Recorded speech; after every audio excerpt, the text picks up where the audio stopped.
What's good, y'all? It's your boy Bright here, the R&B kid. I'm back again with another video for y'all. We're gonna be doing my second mukbang today, and this is gonna be my drop episode 12 as well. So I'm doing a whole revamp of the drop series. I'm still doing it the way I did it, where I just talk about some like music news and then talk about some albums or songs in the second part of the video. But I decided to actually just mix my drop episodes with my mukbangs. Like, I'll just eat while I talk about, you know, random things going on in music, and I talk about projects that came out that I didn't really dedicate a whole video to. So welcome to the new format. This is my first official video where I'm doing my drop and a mukbang at the same time. If you haven't checked my first mukbang, go check it out. My first mukbang I did was me reacting to the Grammy nominations when they came out back in November. A lot of y'all like that, so I want to continue doing mukbangs for y'all. And yeah, so let's get it. I'm actually going to talk about the Grammys again today. We're going to talk about all the Grammy drama going on, and then I'm going to talk about new projects that came out from Eminem, Halsey, Dreamville, Mac Miller, and Selena Gomez. So all the January albums that have dropped recently that I want to talk about, we're going to talk about in this video. And so for today's spread, I got Panera, one of my favorite spots. I'm getting to my bougie bag today. You know, I am a melanated brother, but I do like some Panera. I can't front. Shout out to all my melanated people that like Panera too. Yo. Tell me why Panera, this whole Saturday afternoon, Panera was full of people. I said, God damn, even on a Saturday, y'all here? Like, God damn, like, y'all ain't home cooking shit? Like, yo, white people, Panera is a religious experience for white people. Y'all love Panera. Y'all was up in there today. The whole parking lot was full. I said, wow, on a Saturday afternoon. But enough of that. So today's spread, we got one of my favorite sandwiches from Panera. The Chipotle chicken avocado sandwich, one of my favorite sandwiches of all time. Like, I love this sandwich. A nice little Fuji apple chicken salad. I love this shit. An apple. A French onion soup. This is actually my first time having French onion soup from Panera, so it smells good, but I don't know how it's gonna taste, but it does smell good. I also like the broccoli cheddar soup from Panera as well, and a nice little lemonade. So a nice little spread. I'm good, I'm hungry, so let's get to it. All right, man, so let's talk about this Grammy, should I say escapade, fiasco? I don't know, I don't even know what to say about it. Okay. Okay, so I'm so happy that this is happening. Y'all know I'm a Grammy maven. I talk about the Grammys all the time. I'm always tracking them. I love to make my y'all for all my longtime supporters, y'all know. Let me get into the sandwich. Ooh. Yep. That's right there. It's really good. Alright, so the Grammys. We all know the Grammys have been bullshit for the longest time. I feel like back when I was younger, like when I was a kid, and even before I was born, I feel like the Grammys had way more authenticity to them. And I don't want to see transparency, but I feel like it was way more authentic with the nominations and the wins. I feel like across the board, throughout all genres, it was just a way better show and a way better academy back then. But I feel like as of this decade, it's just become hella political, and you can see it from the damn nominations. A lot of times the wins themselves. We all know that it's been speculated by all corners of the music industry for a long time now, and for fans like me, you know, fans of music who I'm not a part of the Grammy Academy, but I follow Grammys all the time. I've even speculated for years that there's some bullshit going on with those secret, like, you know, nomination review committees that they have for the general categories. Which I'm kind of torn on, because I think on one end I feel like the secret Grammy committees are good because they could help filter out songs that can make it to the final 8 for, you know, album of the year, song of the year, record of the year, best new artist, who really shouldn't be there, and because they just had a popular, you know, phase in the year, even though they really shouldn't be nominated. So that's why I feel like those secret committees can be helpful.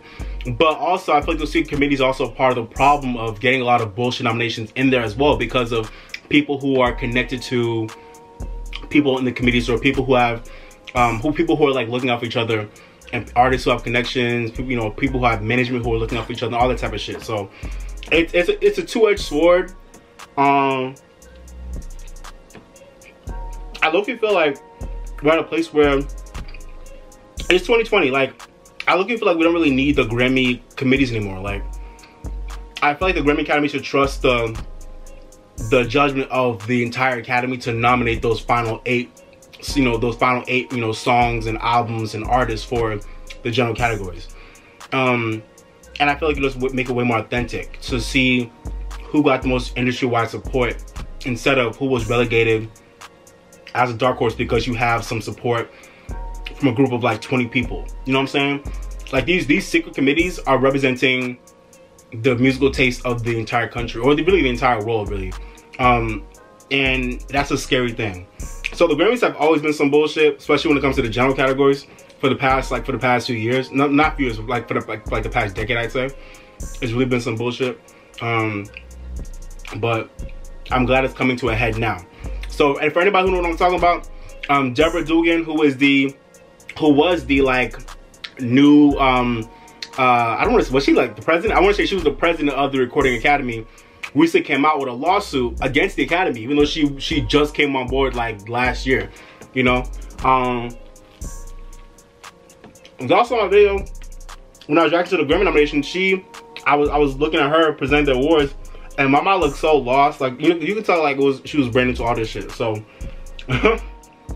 she was a mess during the Grammy nomination. She was a mess, but I like her. Deborah Dugan, I like you, because she said, fuck it, I'm gonna expose all this bullshit that y'all doing, and I'm here for it. Hey man. Deborah Dugan said, listen, the Grammy Academy is a boys, she said it's a boys club. There have been allegations circling around between Neil Portnoy, who was the previous president, and other people in the Academy. There's allegations of rape and, you know, sexual misconduct, discrimination, sexism, racism, all that shit. Listen, all these big American institutions and corporations, we all know there's mad bullshit going on with sexual misconduct and discrimination. It's the name of the game. It's a sad world we live in, but it's the name of the game. And I hope we can you know, start to live in a world where that will become a norm in major, you know, American institutions and organizations. But it always is, especially when you have, you know, straight white men at the middle of that organization, like the Grammy Academy. It's always gonna happen. So where should I go? So Deborah Dugan, if we put out a lawsuit in the Grammy Academy talking about it's a boys club, there's sexual misconduct going on, there's discrimination, and there's a lot of corruption and forgery with the nominations, especially in the general categories. She was saying this Grammy year there was an artist who is still unnamed and unidentified, but I think I know who it is. I'll say in a minute. Who was number 18 in the 20 final spots for Song of the Year, a potential nomination for Song of the Year. In those final 20 spots, where they're looking for those final 8, there was an artist who was like in 18th place out of 20 and ended up making it into the final 8 because like they had some people in the committee who were like looking out for them and like, you know, boosted them up into that final 8. You know, it's just a sad system because at the end of the day, the whole Grammy Academy can vote for like, you know, the top 20 songs or albums that should be nominated for, or that can be on the bubble for a Song of the Year, Record of the Year nomination. But, oh, excuse me, but those Grammy committees are like, listen, we have these 20 here, but fuck it, at the end of the day, we can kind of pick whoever the hell we want to pick. And that's what I don't like about the Grammy committees. Apparently, there's even been allegations of some members of the committees like picking people who weren't even in the top 20 to put them into album, record, Song of the Year, or Best New Artist, which I think is crazy.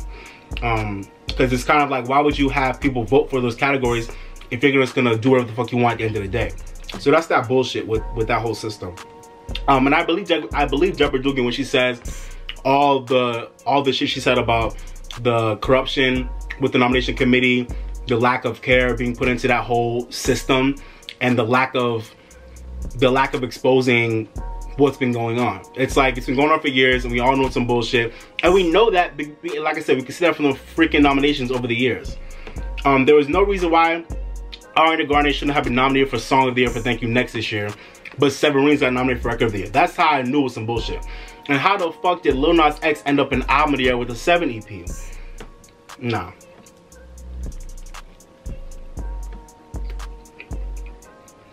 Yo, this Chipotle chicken avocado sandwich from Panera, so good, bro. And they made it good today too. They made it good. Wow. So yeah, I stand with Deborah Dugan. I'm so happy that she has brought a lot of this shit to light. And mind you, her timing is perfect. She literally started all this controversy right when the Grammys are about to freaking happen. They're happening tomorrow. on Sunday, January 26th, and I'm so excited to see how the show will shake out with all this drama in the air. You know what I'm saying? I want to see what'll happen. I don't think it'll affect the show, but I love Deborah Dugan's timing. I think it's insane that she literally has just been hired as the president of the Academy, like within the past year, and she's already got the boot because she said, "I'm gonna expose all y'all bullshit." I'm telling you, all these big organizations with the, you know, with the powers that be, it's all bullshit going on. And I love when I see, you know, someone really saying, "No, fuck it, I'm exposed all this shit going on." And yo, I was talking to my friend the other day, and I said, "Look, listen, when a white woman gets mad, somebody's going down." If there's one thing I've learned in life, is that when a white woman is angry, somebody's going to pay. And Deborah Dugan said, Recording Academy, y'all gonna pay today. Y'all gonna expose all the shit that's going on, and we gonna get this shit fixed. So right now, you know, there's not really been much news as to what's going on with the drama, but and where the lawsuit is going. But it's pending right now, it's ongoing, but I'm hoping that we'll see some type of change from it. I don't know if we'll see it this year or anytime in the future, but I'm hoping we'll see some change happen from the genesis of this drama that happened this year with the Grammy Academy and Deborah Dugan. I'm very happy to see it. Like I said, shout out to Deborah Dugan. I stand with you, Mama. I stand with you. Thank you for exposing the bullshit that we all know about. Thank you for exposing it. And I hope there'll be some more investigations into what's really going on with those Grammy committees that have been shady from day one. All right, y'all. So I'm gonna say allegedly because I don't want to, you know, I don't want no problems with nobody. But allegedly, I think the artist who Deborah Dugan was talking about, who was 18th in Song of the Year and got bumped up to the final 8, a lot of I think it's Taylor Swift, but I don't think it's Taylor Swift. I think Taylor Swift was actually way higher on the Song of the Year list than number 18. I think the artist who was Brandi Carlile. You know why? She got nominated for Song of the Year, even though it wasn't her song. She was a songwriter for Tanya Tucker's song, Bring My Flowers Now, or something like that, which is actually an amazing song. It's a beautiful song. I love that song. I never knew about it before the nomination, but it's a beautiful song. But if you're not like a country fan, you don't know what the hell that song was compared to every other song in Song of the Year. I think Lana Del Rey song is maybe the only other song in Song of the Year that most wouldn't know about unless you're like an indie pop fan. You don't know about Lana Del Rey's song. Every other song in Song of the Year, everyone, like most people, know those songs. So that's why I think it was Brandi Carlile. I think I've heard that Brandi Carlile was on the Grammy committee, or that she has connections to someone on the committee who I think would have looked out for her by nominating Tanya Tucker's song, so that Brandi Carlile could have gotten the nomination because she wrote the song, even though she wasn't the artist singing the song. So I think it's Brandi Carlile, and I don't know. Maybe it's not on Brandi Carlile. Maybe she didn't know that was happening. Maybe she didn't know. But I think somebody on the committee looked out for Brandi Carlile and bumped up that song. Because I remember when the nominations came out, I was like, Bring My Flowers Now. I was like, I never even heard of the song, even though it's a great song now. But back then, I was like, I've never even heard of this song. So, like, I thought it was a random ass nomination. So that's why I think it was that song. I think it was Brandi Carlile because it just makes the most sense. I don't think it was Taylor Swift. A lot of y'all want to get on Taylor Swift, and I get it. But I don't think it was Taylor Swift. I think it was Brandi Carlile, who Deborah Dugan is alleging was bumped up into Song of the Year with her connections. That's what makes the most sense to me. It also could be her. But I think, I don't know. Her got a lot of love last year at the general field too. So I don't know. Her could be getting through with the secret committee. She could be. But I think her generally has a lot of love in the industry. I think she does. I think it's been slow for her to ascend commercially with the GP, with the general population, but I think in the industry, I think a lot of people will love her. So I think her got in organically, but I think the person that Deborah Dugan is talking about is Brandi Carlile. I think. But it could be Taylor Swift, it could be her, we don't know. But that's my thinking. So let me know what y'all think about this Grammy drama. I just want to talk about real quick. Like I said, the Grammys happening tomorrow. I'll make a video talking about my review of the Grammys. If you haven't already, go check out my prediction video. Go check out my nomination prediction video. Check out all my Grammy videos. They're cool. Go check them out. So yeah, man. It is drama after Recording Academy right now. It is drama. drama. Oh god. Is there anything else I want to talk about the Grammys?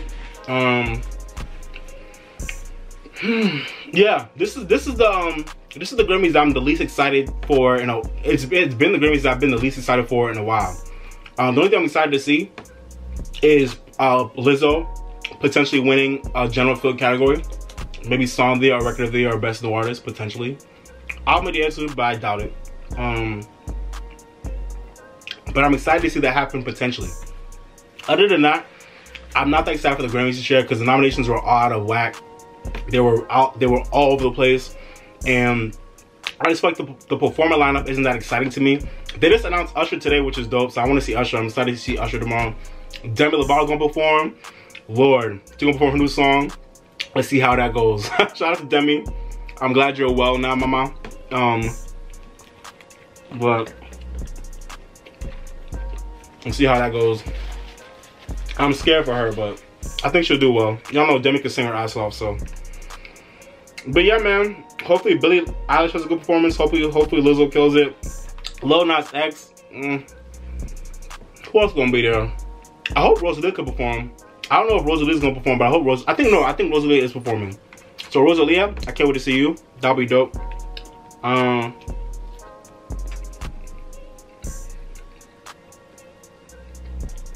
Yeah. So the Grammys should be whatever this year, but I'll do a video about them. Hopefully y'all get that next week. But I just want to talk about that real quick. Alright, let's get into these albums, alright? Y'all ready? Alright, y'all. And we back. Had to reset my camera. Alright. So let's talk about all these albums that came out recently. Let's talk about Eminem first. Alright, so Eminem dropped his, I don't know, like his 10th album or some shit like that, 11th album, I don't know. Music to be Murdered by, on January 17th. So I like Eminem's album, y'all. I like his album. I think this is the best album Eminem has given us in years. I really enjoyed the project. It came out of nowhere, and I felt really bad for Halsey because Halsey is not gonna get her #1 now. Eminem just came through and said, "Swoop! Sorry, Halsey, I'm gonna get the #1 album for this week." So, I feel bad for Halsey, but I love Eminem's album. Not love, but I like his album. I'm not gonna lie, a lot of y'all ain't really talking about it, but I'm just impressed by, I don't want to say consistent, because I don't think consistent is the right word, but I'm just so proud of, like, and also just impressed by how good of a project Eminem can still make at this point in his career. You know, he's had his ups, he's had his downs, he's had whack projects, he's had great projects, he's had his heyday, he's had his downturn in terms of quality of his projects, but it's just amazing to see a man who literally started, what, like 97, 98, still be this, I don't want to say relevant, but still be this strong when it comes to coming out with a surprise project out of nowhere. It goes #1, and it's a good project. Like, that's just very cool to me. So shout out to Eminem. He's in that rare elite group of artists who have just been killing it for years.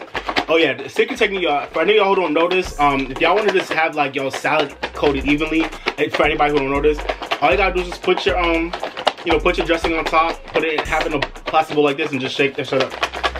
That way your salad gets evenly coated. It's a quick and efficient way to do it. But yeah, back to Eminem.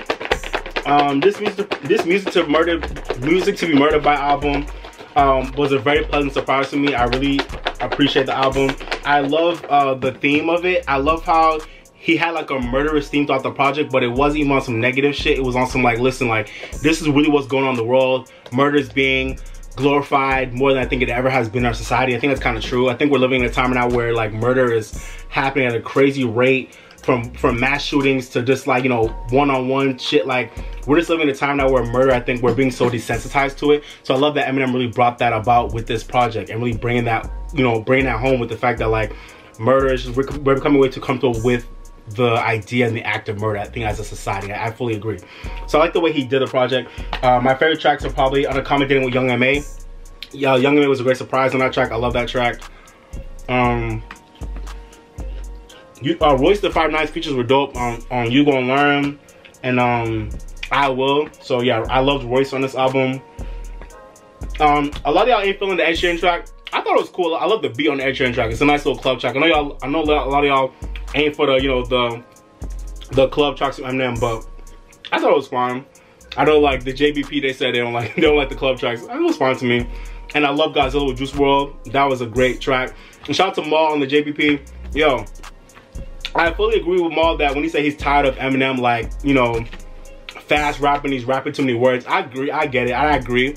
I do think I appreciate the fact that Eminem is still like, that he's still able to do that and he's still able to show that and exhibit that to us. So I like that he's you know, he's getting his shit off. But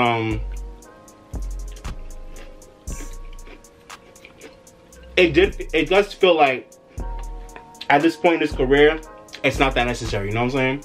And I think the centerpiece of the album was definitely the track Darkness. That video was powerful with him kind of taking on the role of that Vegas shooter. That was a really deep track and a really dope moment on the album. So I definitely appreciate that. What else? I love Yaya. That was a dope posse cut. Yaya was dope. Lil Engine was cool too. Lock It Up with Anderson .Paak was a dope track. I love No Regrets with Don Toliver too. That was a good track. Yeah, all around, it was a solid album. I think one that is definitely gonna age well. But I do appreciate Maul's point about the fact that Eminem got to chill out with the whole rapping too many words. I agree. At this point, Eminem, we know what you can do. We don't need it on every track.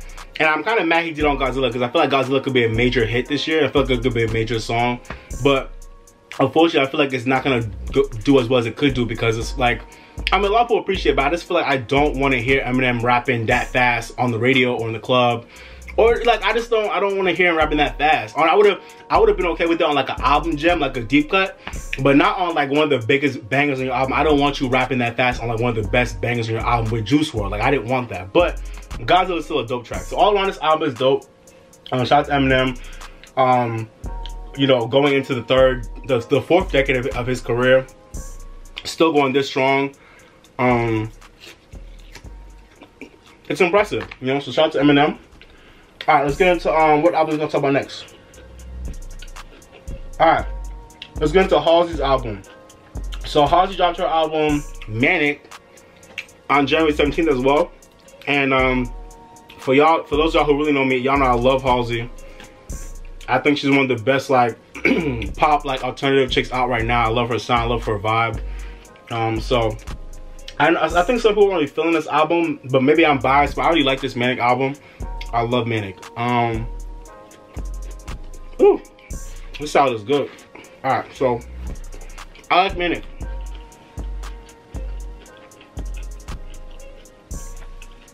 I feel kind of bad because I feel like Halsey's promo and the organization of her era up until this point was really all over the place. Like we got Without Me all the way back in fall 18, and then she dropped Nightmare last year, which kind of came and went. I didn't like this song. I know a lot of y'all liked it. I didn't like Nightmare like that. And then she dropped Graveyard this past fall. That hasn't been doing that well, even though I love that track. I put it in my BSM 12, so go check that out. And now we have this new song called You Should Be Sad, which is I think is a great like country record. It's a great song. It sounds like a classic timeless record to me. I love the instrumentation. Shout out to Greg Kirsten, the lyrics, the feeling of it, the emotion. It's a great track. I should probably talk about G-Eazy in that song too. Shout out to G-Eazy. So yeah, the promo and the rollout has been very messy for this album, but I feel like we're kind of back on track now. She put out You Should Be Sad, which I think will be a big hit this year, and the album is solid to me. I think for a lot of people it could probably be a grower, but I think it's a solid project. Some of my highlights off of Manic, definitely Clementine. I love that track. It's such a cool late night chill vibe where she's really getting into like this like alter ego of hers. Just like alter ego where she feels like no one gives a fuck about her, but she also wants everyone to care about her at the same time. But I feel like we can all relate to that. Another track that's talking about that is I Hate Everybody. If y'all can hear me talk, I'm sorry, but I'm trying to like talk and eat at the same time. I'm new to this, so sorry, bear with me if I'm not on point like that. But another track that's really good at talking about that feeling is I Hate Everybody, which is to me was a highlight. I really like, you know, childish, quirky song that I was talking about. Not childish, but it sounds very childlike, and you know, it's a quirky song. It's really like bright, but also a dark song talking about, you know, I hate everybody. Like, why is everybody whack? But also, maybe I don't hate everybody, and maybe I just want some love. I feel like we can all relate to that. And I think she really did portray this whole feeling of being a manic person and having a manic personality throughout this whole album. Between the sonics and the lyrics, I just think there are a lot of really relatable lyrics throughout this whole album. And like I said, the sonics were like, it's like on some songs you go from like light to dark, from like soft to like heavy within the span of like 10 seconds, or like, you know, a lot of times were like two-parters or had like two different vibes on them. So yeah, it was a really dope track, a dope album. And I think this is a really cool album that's kind of showing where Halsey's at in her life right now, where she's in a period in life where I think she's dealing with being a star, a singer, and loving her life, but also hating all the BS that comes with it, and a lot of the insecurity that can come with like not really knowing who's in your corner, who's in your corner, who's not. You know, who appreciates you for who you are, who doesn't, who wants something from you, who doesn't want something. You know, there's a lot to do when you're an artist doing it at a high level. So I get that. I take my hat off to Halsey for her really being vulnerable with this album, just being hella expressive as to what's going on in her life, how she feels. So yeah, I love Clementine. Graveyard, like I said, y'all know I love Graveyard. You Should Be Sad is a great track. You Should Be Sad is a really good song. I Hate Everybody is another highlight for me. I love 3 AM. That's a nice little, like, you know, she got into her little grunge rock alternative vibe. I love 3 AM. Y'all know Without Me, great track. Finally, Beautiful Stranger is a track that I didn't like that much when I first heard it, but it grew on me, and that's a great track. That's a nice little like countries, you know, nice little like, you know, soft rock country ballad that is just really dope. I love the acoustic vibe on it. The lyrics are beautiful. Yeah, all around, it's a really romantic, dope song.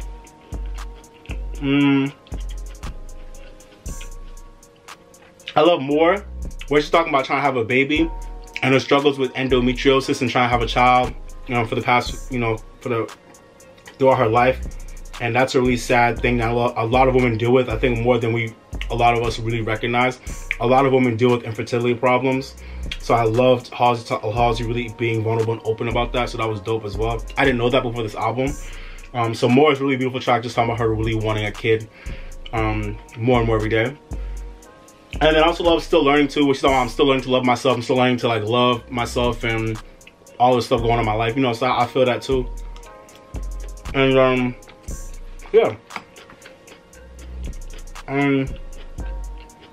929 was a great outro. So yeah, Halsey's album. Oh yeah, Eminem's album. I'll probably give Eminem's album like a 4 out of 5. And then Manic, I'll probably give Manic like I'll give Manic a 4 out of 5 too. Alright, let's talk about the Dreamville album. So Dreamville put out an extended version of the Revenge of the Dreamers 3 album, which is dope. It's called Revenge of the Dreamers 3 Director's Cut. It got like 12 new tracks on it. Every track is dope. Shout out to Dreamville gang. I don't even need to go into this album in depth because it's a lot of different concepts, a lot of different tracks, a lot of different concepts, and a lot of different things going on this album. A lot of artists on it, but it's a dope project. Let me see some highlights. I don't even know. Every track on this album is dope. I love Busted with Aaron Lennox. That's a dope track. Passcode was an interesting track as well. Oh, I love No Chorus. I love that track. No Chorus is dope. I love No Chorus. Let's see, what else we got?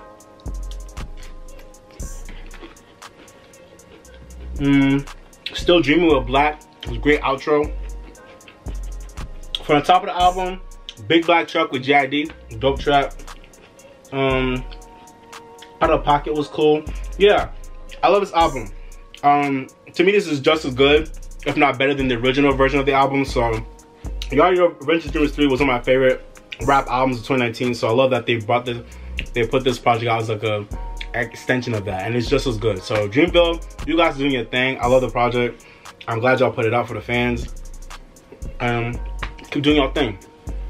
Hopefully we'll get Revenge of the Dreamers 4, you know, sometime in the next few years. I'll be excited for that.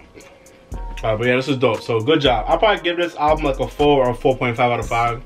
Dreamville's always killing us, so shout out to y'all. Great project. Alright. Let's talk about Mac Miller's album Circles. So, Mac Miller put his album out. Yeah, a lot of albums came out on January 17th. Dreamville came out on January 17th. Mac Miller came out on January 17th as well. So, Mac put out his album. This is his first, I'm going to assume, only posthumous album for now. Hopefully they don't treat him like they treated XXXTentacion, who has like like what, 3 posthumous albums out already. Like, yo, XXX's team, they forced it. Trying to get that bag off of his legacy. But yeah, so Mac Miller's Circles album is an album that I think is very beautiful. I do think you have to be in a vibe to really get it. Not to get it, but to really like connect with it and to really like appreciate it. I think you have to be like in a certain mood and a certain vibe for it. You can't just listen to it anytime. And also it was a really weird experience listening to it because it was really a really good project. Like I said, a really beautiful album with beautiful lyrics, relatable, beautiful concepts, but also like it was also really sad because listening to how good the project was and just knowing Mac is not here no more, it's just like, damn, like Mac, like I'm just sad. I'm sad Mac is gone, man. So this album was a really weird experience, man. It was really weird. I was so happy because the project was good, but I was also so sad because I know we're not ever gonna get Mac again. And also it was just sad to know that I feel like he was going through so much shit in his. I feel like you could tell he was going through so much shit when he did pass away. So it's just sad to know that I feel like I don't know if he got the comfort that I feel like he needed or wanted when he passed away. I don't know if he got that in his life at the level that he wanted. But this project is still a great way to like end his legacy and to end his catalog. It's a beautiful album. I don't even know. Highlights, I don't know. This album is kind of like, I'm not gonna say it's like one long song, but it really is. Everything kind of blends into each other, and everything kind of ends up being equally really good. Highlights, I Can See. I didn't like the song at first, but it was definitely a highlight when I listened to it again.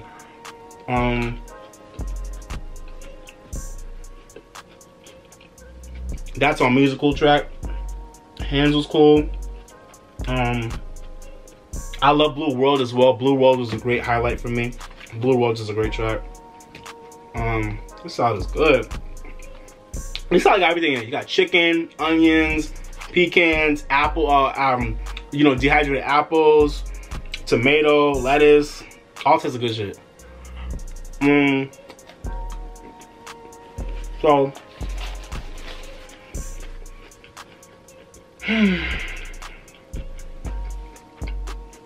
rest in peace, Mac. This is a beautiful album. If you haven't heard it yet, I don't blame you, but I'd encourage you to listen at some point. It's a beautiful album. It's talking about a lot of deep stuff. I think Mac Miller has a really good talent to be able to talk about something that's so deep in like one verse, like a sentence or two. Like he has a really good way of doing that, like talking about something in a really condensed way. And that's why that's another part of the reason why I was sad that we're never gonna get more Mac projects, because I feel like he really had a talent for being able to explain things that are so deep and that we all think about when we're sad or when we're just going through shit. But he explained it in such a creative and cool way, with his lyrics and with his approach, you know. So yeah, this is a really cool project. Yeah, and I liked how it wasn't like a rap album. It really was like an extension of like kind of, I feel like it was kind of a combination of like the Divine Feminine album in terms of like the album being like really like R&B-ish, with also the Swimming album, which was rap but also was really melodic, and it had a lot of like introspective, you know, feelings. This is a continuation of the Swimming album, which makes sense. John Bryan produced a few songs on the Swimming album, but he produced most of the songs on the Circles album, and he did a great job producing and finishing up once Mac passed away. I'm glad that he and Mac Miller were working on this album before Mac passed away, because I think it's a great way to end, like I said, it's a great way to end off his legacy. And I love that enough had been done before Mac passed away to the point where they really were able to like make the album, which I think is dope, because not every artist gets that chance when they pass away, you know. Look at XXX. So yeah, this is a great project, y'all. Go check it out. I'd probably give it like a 4 out of 5 as well, but you definitely gotta be in the mood to listen to it. All right, y'all, let's finish this mukbang off. I'm probably not gonna get to my soup, y'all, on camera because the video's almost over. But I'll, you know, I bet this. Actually, let's taste it right now. Let's taste it. Let's see how it tastes for y'all. Cause I'm not about to come back and be like, yo, that French onion soup was good. Let's see how this tastes. Let me get into this real quick. I'll come back to the salad. Let's talk about Selena Gomez's album Rare. For anybody who's into pop, you know, if for all my pop fans out there, Let's get into Selena Gomez's album.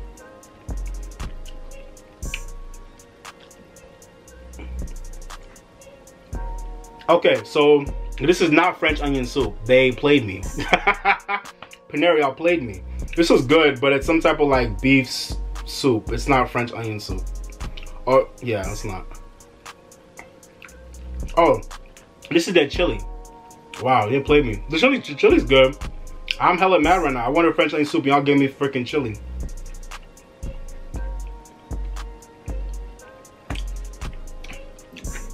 Honestly, I couldn't tell the difference because this is brown, just like French onion soup. So I thought it was French onion soup. Damn, I'm hella tight. Whatever. All right, so Selena Gomez's album Rare. I actually really like this album Rare. I know a lot of people weren't really feeling it. I think this is one of those albums that it's definitely an album that has to grow on you. I think when you first hear it, you probably can appreciate it as much as if you like listen to the songs a few more times.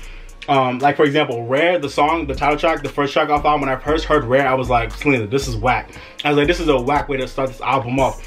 But for some reason now, this song is always stuck in my head. Like the title track Rare is always stuck in my head. Like I don't know why. So sometimes that just happens with songs. Like you hate them when you first hear them, they're like, oh, actually, it's not that bad. So yeah, I think that's the case for a lot of songs on Selena Gomez's album, which is the interesting thing about this new era for her. I think her first singles, Lose You to Love Me, and well, maybe not Look at Her Now, but Lose You to Love Me was, I think, like an instant, people instantly got it and they connected with it. But I think a lot of other tracks on this album are gonna have to be growers. They're definitely gonna have to be growers. But yeah, let's get into my highlights. Rare, I wouldn't say it's a highlight, but for some reason, like I said, it's stuck in my head all the time. It's a really good earworm. So Rare is it's the latest single off the album. She put out the video for it, which was a cool video. And yeah, I think Rare could be a good song. It already debuted in the top 40, so it could be a big song this year. It's an earworm. My favorite tracks off the album are the Mattman and Robin tracks. Dance Again and Let Me Get Me are two of my favorite tracks off this album. Those two tracks with like their dance, like pop vibes, like the production of the songs are insane. The vibe is dope. Like I feel like they're just really good songs. So Dance Again and Let Me Get Me are two of my favorite songs off the album, with great messages too. The only thing I like about this album is that like it's all like a nice pop vibe with like really lightweight songs, but they all have really good messages to them of like, you know, getting through shit, moving forward in your life, looking on the bright side of things, plug. And just looking to better times after you've been through the fire. So I think, yeah, that's what I appreciate about this album. I also love Crowded Room with Black. That was a dope track. Shout out to Crowded Room. That was a great track. Y'all know Black makes anything better. So Cut You Off is a cool track as well. Let's see. And you already know I love Look at Her Now. That was on my BSM 12. So I love Look at Her Now. And Ring is one of those tracks I think is like, a lot of people think it's like stupid when you first hear it, but it's kind of a vibe. So Ring is kind of a vibe. But I can understand if you don't like it. What else? People You Know is another track that I think has to be a growth for a lot of people. Great message. I think a lot of people think it's not that good of a song. I feel you. But to me it's enjoyable, but it has to grow on you. But yeah, man. All in all, I'll probably give Selena's album like a 3.5 out of 5. Solid pop album, definitely not a masterpiece by any means. And I think a lot of people just have issues with the fact that like she's not a singer, like she don't be singing, which I get. But you know, at the end of the day, I think we all just need to be comfortable with the fact that Selena Gomez is not a barn burner when it comes to her voice. She just has a very middle of the road voice that works on certain records. But I think she does a great job of picking records that work for her voice. That's what I give her credit for, you know what I'm saying? So yeah, man. This soup is good. I'm just mad it's not French onion, but whatever. I'll get back to that later. So, yeah. Selena Gomez's album is cool. I'm glad she got a #1 album. She beat Roddy Ricch. Yo, that's another thing. Can we talk about, okay, this time at the end of the video. Can we talk about all these artists, all these pop artists that are begging for streams and sales for their album? Justin Bieber was begging the entire country for streams and sales for Yummy, and we didn't want it. I mean, but then again, some people wanted it because they're fucking debuted at #2. But shout out to The Box by Roddy Ricch, took the #1 spot. Negroes are winning right now. Negroes are winning. Yo, Lil Nas X blocked mad pop stars from the top spot on the Hot 100 last year, and now Roddy Ricch is doing the same shit this year. Roddy Ricch really blocked Justin Bieber from the #1 spot, amen. But Selena Gomez did get her #1 album this week. And I'm happy for her. I'm happy for her. Because Roddy Ricch already got his #1 with the album anyways. But yeah, man, these pop stars are begging for streams. Not only did Justin Bieber do it, but Selena Gomez was making videos talking about, oh, y'all, listen, I love this album. I worked so hard on this, okay, I'll just stream it. Like, Selena. Yo, all these pop stars gotta chill. Like, listen, stop begging the world to stream your shit and to buy your shit. If your shit is good, people will support it. You know what I'm saying? And that goes for any genre, any artist, not just pop, any genre, any artist. Stop begging people to stream and buy your shit. Make some fire-ass music and make sure your team is on point so it can be promoted properly. And if your music is good, people support it. Like Justin Bieber. There's a reason why your song did not go #1. You should have got the #1 spot over Roddy Ricch, but your song is trash. Make a good song, people support it. Your last album had 3 #1 songs on it. Why? Because they were all fire. Your whole Purpose album was fire. That's why people supported it, because it was fire. Not because you went online talking about, oh, buy my shit. The fuck? And Selena Gomez, I don't have a problem with you because she's unproblematic. Selena Gomez is unproblematic. But that also was a bad move too, in my opinion. Selena Gomez, don't beg people to buy your shit. You know what I'm saying? I know you want your #1 album, but you already have a #1 album, so fuck it. There are artists who have died who are amazing that never got a #1 album or #1 song. Selena Gomez, you already have a #1 album and now a #1 song. Don't beg people to buy your shit. It's okay. But whatever, man. Alright, so this salad is so good. Alright, that's the end of my video, y'all. I'm gonna eat my apple. I'm gonna get into the soup later. I'm actually low-key full already. So I'm gonna save this shit for later. But I hope you enjoyed the mukbang. If there's anything y'all want me to do different or better, let me know. I'm still new to this whole thing, so if my setup isn't good, if my audio is not good, if whatever I'm saying wasn't good, let me know down below. I'm open to criticism. And yeah, man, I'm gonna check out the Grammys tomorrow. Hope y'all watch them. No, I don't really care if y'all watch them, but I'm gonna let y'all know what I thought about the Grammys next week.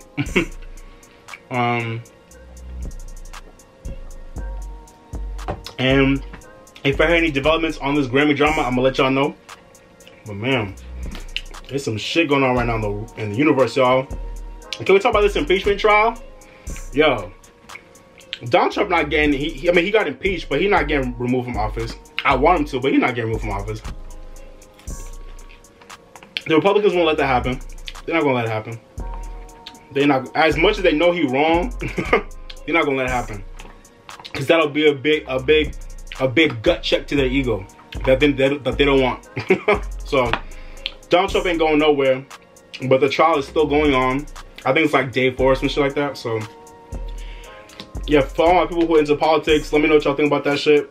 But yeah, man, our world right now is a freaking mess.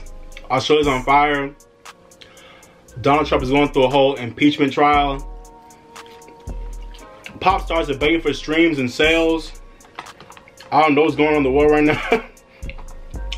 A woman is putting the Grammy Academy on blast right now, who's just the president of that shit. Like, I don't know what's going on in the world right now, but there's some shit in the water. There is some shit in the water right now. I don't know what's going on, but damn.